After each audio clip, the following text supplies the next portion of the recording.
তো আমরা দেখো আমরা গতকাল পড়ছিলাম কি, আমরা পড়ছিলাম তাপ ধারণ ক্ষমতা, যেটাকে সি দিয়ে প্রকাশ করা হয় এবং তাপ ধারণ ক্ষমতা সমান সমান লেখা যায় কিউ ডিভাইডেড ডেল টি। যেখানে কিউ এর পরিচয় কি ছিল বলো দেখি, কিউ এর পরিচয় কি ছিল বলো? কিউ ছিল হচ্ছে তাপ, তাই না? আর সি কি ছিল? সি তো জানোই, টি হচ্ছে তাপ ধারণ ক্ষমতা। আর ডেলটি দ্বারা কি বোঝাতো? ডেলটি হচ্ছে টি2 মাইনাস টি1। আর এটা অ্যাকচুয়ালি বোঝাতো কি, এই জিনিসটা বোঝাতো হচ্ছে তাপমাত্রার বৃদ্ধি। ওকে,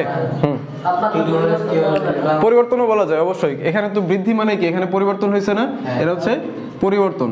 কিন্তু এই জায়গায় এই অঙ্কগুলোর ক্ষেত্রে সবসময় আমরা তাপমাত্রা বৃদ্ধি করে হিসাব করি, হ্যাঁ, এই জন্য তাপমাত্রা বৃদ্ধি। কিন্তু ডেল্টা সাইন মানে, এই ডেল্টা সাইন মানে বোঝা হচ্ছে কি, এই ডেল্টা সাইন মানে পরিবর্তন বোঝায়। বৃদ্ধি একটা পরিবর্তন, হ্রাসও একটা পরিবর্তন।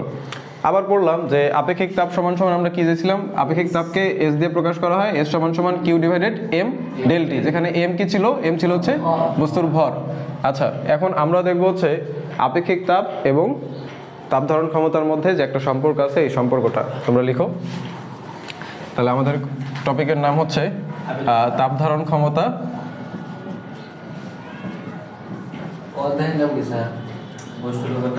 বস্তুর উপর তাপের প্রভাব, তাপ ধারণ ক্ষমতা ও আপেক্ষিক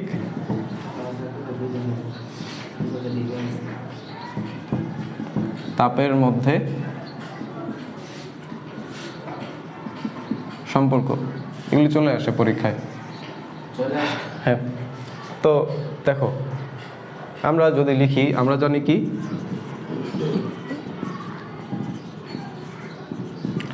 আমরা জানি এস সমান সমান কি লিখতে পারি, Q divided M del T. এখন এম ডেল টিকে আমরা এইভাবে লিখতে পারি কিনা দেখো তো, যে আমরা লিখলাম 1 divided M into Q divided del T. দেখো তো এই লাইন থেকে এই লাইন লেখা যায়, কিভাবে লিখবো দেখো। আমাদের ভগ্নাংশের গুণ করার সিস্টেম কি ছিল? ধরো আমাদের একটা ভগ্নাংশ এ বাই বি গুণন একটা ভগ্নাংশ হচ্ছে সি ডিভাইডেড ডি। তো এই টাইপের ভগ্নাংশগুলোকে আমরা গুণ করতাম কিভাবে? দেখো দুইটা ভগ্নাংশ, এটা একটা ভগ্নাংশ, এটা একটা ভগ্নাংশ, তাদের মাঝখানে হচ্ছে গুণ চিহ্ন, তাই না? তাহলে এই দুইটা ভগ্নাংশ গুণ করব, লবকে লব দিয়ে গুণ হবে, হরকে হর দিয়ে গুণ হবে। তাহলে এ গুণন সি মানে হচ্ছে আমরা এসি লিখতে পারি, আর এখানে বিডি লিখতে পারি। একইভাবে এই দুইটাকে যদি তোমরা গুণ করো, তাহলে কিউ আর ওয়ান গুণ করলে কি হবে? কিউ আর ওয়ান গুণ করলে হবে কিউ, আর এম আর ডেল টি গুণ করলে হবে কি? M del T. তার মানে কি, আমরা আগের লাইনটাই ফিরে পাচ্ছি না?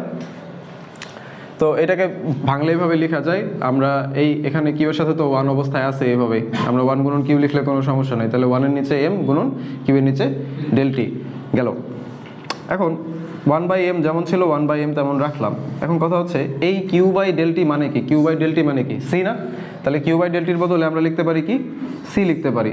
তাহলে এখানে সাইড নোট লিখবো যে যেহেতু C equals Q divided del T গেল।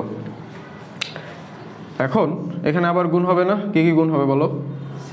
এই মনে করো সি এর নিচে মনে মনে তো 1 আছে, তাই না? সি এর নিচে যদি 1 থাকে তাহলে আমরা কি করতে পারি? 1 আর সি গুণ করতে পারি, আর এম আর 1 গুণ করতে পারি, তাই না? তাহলে 1 আর গুণ হবে কেন? মাঝখানে গুণ চিহ্ন, তাহলে মাঝখানে গুণ চিহ্ন থাকলে দুইটা ভগ্নাংশ আমরা কিভাবে গুণ করি? লবকে লব দিয়ে গুণ করি, হরকে হর দিয়ে গুণ করি। তাহলে এখানে লব হচ্ছে সি, এখানে লব হচ্ছে 1, তাহলে সি এককে সি, আর এম আর এখানে কি 1, তাহলে এম এককে এম। তাহলে এটা কার বদলে পাচ্ছি? আমরা পাচ্ছি হচ্ছে এস এর বদলে।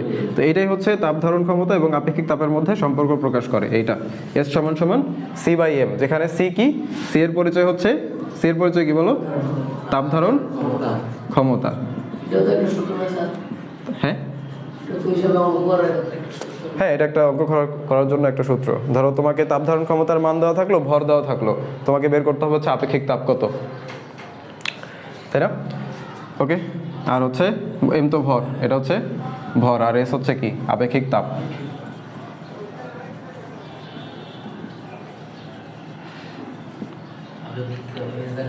হ্যাঁ, আপেক্ষিক তাপকে এস দিয়ে প্রকাশ করে। হ্যাঁ, চার্জ নাই।